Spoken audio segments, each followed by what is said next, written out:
જી sir. ગઈ તારીખ 19/4/2025ના રોજ એક જાણીતી બ્રાન્ડ શેમ્પુ બ્રાન્ડની કંપનીના ઓથોરાઇઝ પર્સન આવેલ અને જણાવેલ કે અમરોલી પોલીસ સ્ટેશન વિસ્તારમાં વરિયાવ સર્કલ છે એની બાજુમાં ડુપ્લિકેટ શેમ્પુ બનાવે છે. તે આધારે પોલીસ મદદ માંગેલ અને એ આધારે જે તે જગ્યાએ રેડ કરવામાં આવેલ.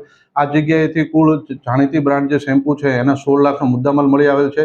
એમાં સ્ટીકર લગાવવાનું મશીન છે, જે શેમ્પુ છે એની બોટલો, એ તમામ મળીને કુલ 16 લાખનો મુદ્દામાલ કબજે કરેલ છે.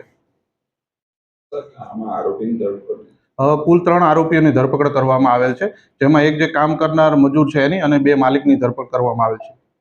કઈ રીતના શેમ્પુ છે તે પ્રોડક્શન કરતા હતા અને કઈ રીતે બજારમાં વેચતા હતા, ક્યાં આ જે લોકો છે ત્યાં વરિયાવ ખાતે એક હબ બનાવેલું છે. એમાં જે જાણીતી કંપની છે એના સ્ટીકર બનાવતા અને બીજી જગ્યાએ શેમ્પુ બનાવી અને ફ્લિપકાર્ટ દ્વારા ઓનલાઈન વેચાણ અલગ અલગ જે છે એના દ્વારા બનાવતા હતા.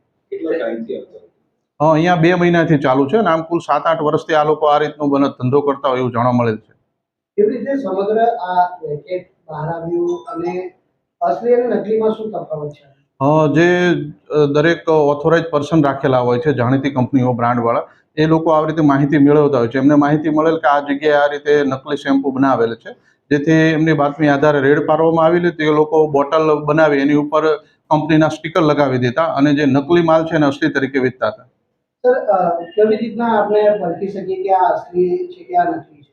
આ લોકો પાસે જે બેચ નંબર હોય છે એના અમુક QR હોય છે. એ બેચ નંબર આધારે તેઓને ખ્યાલ આવે કે આ નકલી માલ બજારમાં વેચાઈ રહેલો છે.